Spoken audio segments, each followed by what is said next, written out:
Welcome to the Chosen podcast. I'm Jake. And I'm Jess.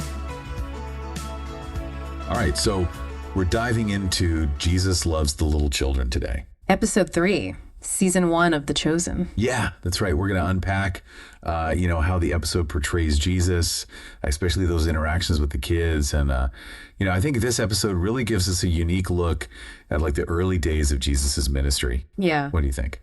Oh, absolutely. And we've got the transcripts, episode study guides, a few interesting reviews of the episode, so should be a good deep dive.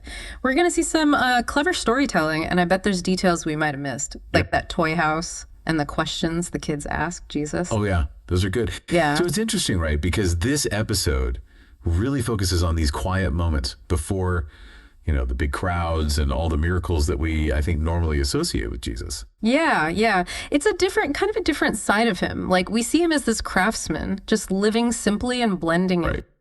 Yeah, it's not the grand image we always see. It's not. And I like how the episode starts, introducing us to Abigail, and we see her, she's skipping towards this stream, and she's just like full of energy. And, her mom calls out, "Do not swim." Oh, I love that little detail. It just seems like a normal family, normal life, Yeah. But it also kind of hints at Abigail's personality. She's curious, independent, and that's what leads her to Jesus. Right. She wanders off, and then boom, there's Jesus' campsite. And she can't resist those tools. Nope. Now, I think it's brilliant how they tell this part of the story from Abigail's point of view. Oh, totally agree. We're seeing Jesus through the eyes of a child. Exactly. And experiencing that encounter with a mix of like awe and fear. I think it really puts you in her shoes. Yeah. And Jesus, being as observant as he is, he sees those kids, kind of lurk around, and then he prays. And what I thought was so interesting is he adds to his prayer. Like, he asks God to give those kids courage to come talk to him. It's subtle, but it shows how welcoming he is. He's not intimidating. It's very empathetic. It is. Then you get that hilarious scene with Abigail just bombarding him with questions. Oh, I know. I love it. Where are you from? What's your building? How do you make money? Right. Why don't you live in a house? That's so funny. And he is so patient with her. He really is. It shows a very human side of Jesus, I think. I think so, too. He doesn't just dismiss her, No. He really engages with those questions. And, he explains that he has a bigger job than carpentry, Right. hinting at his ministry. And there's even that part where he mentions helping a woman, probably Mary Magdalene. Right. But they don't say it directly, It's very mysterious. That's a bit of mystery. Yes, it does. Yeah. Okay, so we all know Jesus is often portrayed as a teacher, right? Of course. But in this episode, we actually see him using like everyday things, like just making spoons, to teach the kids about God. Right. He has them recite the Shema, which, is a central Jewish prayer. It is. From Deuteronomy 6.4. And it's basically, it's a declaration of faith in one God and a call to love God with all your heart and soul and might. Yeah, I always find it so interesting that they have the kids reciting that. Oh, it's powerful. I think it really shows how important it is to teach faith from a young age. But then they do this cool thing. What's that? You know how people always think about the Messiah as this big, powerful leader? Yeah. Well, they challenge that. The kids are talking about how the Messiah is going to be, this military leader. And Jesus says, "Many times smart men lack wisdom." Yes. I love that line. It makes you think, right? It does. Like maybe the Messiah isn't who we expect at all. Exactly. Yeah. Okay, and then there's that beautiful scene at the end. With the house. Yes. Where Jesus leaves that toy house. He makes it himself Handcrafted. for Abigail. And he leaves a little note. I did not come only for the wealthy. It's just so powerful. Oh, it's so symbolic. That house is more than just a toy. It's like it represents something much bigger, doesn't it? It does. It's like the symbol of Jesus's love reaching everybody, not just the rich and powerful. It's shelter and belonging for everyone. And the fact that he made it with his own hands, It's huge. it just shows his humility. Like, he's willing to use his skills to make this little girl happy, to bring her joy. It's a good lesson for all of us. Yeah, like how can we use our own talents to help others, Exactly. Like they're almost like a reminder of that pure faith that maybe we lose as we get older. I think that's a great point. The kids, they just accept Jesus. They do. They don't really understand who he is yet, but it doesn't matter. No. It makes me wonder, like, Is the episode asking us to rethink how we approach faith? What's the takeaway here? What can we actually learn from all this? Well, one thing that stands out is perspective. Seeing Jesus through Abigail's eyes. Yeah. It's like we're invited to see him with that same childlike wonder without all the baggage we pick up as adults. It's about rediscovering that sense of possibility. Yeah. It's easy to get lost in the details and all the complexities of faith. It is. And forget about that simple belief. Right. The kids, they just wanted to be near Jesus to learn from him. They did. And that's beautiful.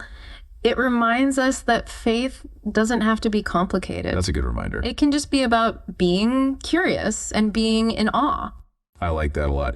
And that scene, where Jesus leaves the toy house for Abigail. With that note. Yes, I did not come only for the wealthy. That's powerful stuff. It's about inclusivity. Like Jesus' love, it's for everyone. It doesn't matter what you have or where you come from. Right. It's a challenge to us too. How so? To think about how we can be more inclusive. I see what you mean. Break down those barriers, reach out to people who are marginalized. Yeah. Create a more just world. The kids, it all seems so simple for them. It does. That's true. I guess it shows that there are different paths to faith. For the kids, it's more intuitive. It comes naturally. I think you're right. It's not about judging how someone gets to faith. No. It's about honoring their individual path. Exactly, which is so important, especially now when religious beliefs can be so divisive. Oh, I know. We need more understanding, more empathy. And I think that's what TheChosen is trying to do, show a more human side of Jesus and his followers. Right. Something that everyone can connect with. Yeah, I get that. It's like those stories from the Gospels, they're not just ancient history. Right. They're about the human experience. Yeah. They're timeless. They're about searching for meaning, searching for purpose, and TheChosen brings them to life. In a way that's really engaging. Oh, yeah. They use all those modern filmmaking techniques. Absolutely. And the creators, they're clearly passionate about it. You can feel that sincerity. It's no wonder so many people love it. It really has become a phenomenon. But you know what else I keep thinking about? Those unfinished parts of the story. Yeah. Those lingering questions. Yes. They're very clever, those writers. They are. They keep you hooked. You want to know what happens next? It's true. It's like they're asking us to be part of the story, to come up with our own answers. Which is kind of like faith itself, isn't it? Yeah. You're always questioning, searching, discovering. You are. It's not about having all the answers. No. Yeah. It's about embracing the mystery. And the process of change. Right.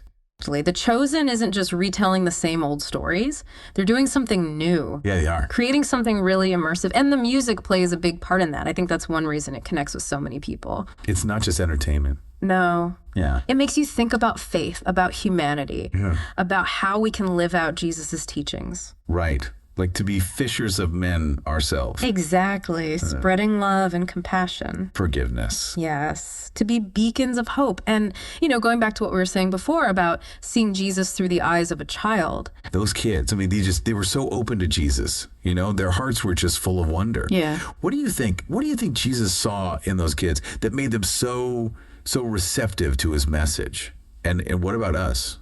Yeah, we're adults. Yeah. Can we recapture that openness to faith and spirituality? Wow, that's a deep question. Maybe Jesus saw their innocence. They haven't learned to be cynical yet. They don't have all those preconceived ideas. They embrace the wonder of it all. And maybe that's what we need to do. Go back to that. Be curious. Be willing to believe in something bigger than ourselves, even if we don't have all the answers. I like that. It doesn't mean we have to, turn off our brains. No, not at all. But maybe it's about approaching faith with a little more, playfulness. Yeah. Joy. Remembering that it doesn't have to be so serious all the time. Yeah. Like those moments of laughter we were talking about. Exactly. Or maybe it's about, making time for quiet, for contemplation, just listening, being open to those whispers of something divine, like Jesus did when he prayed before he met the children.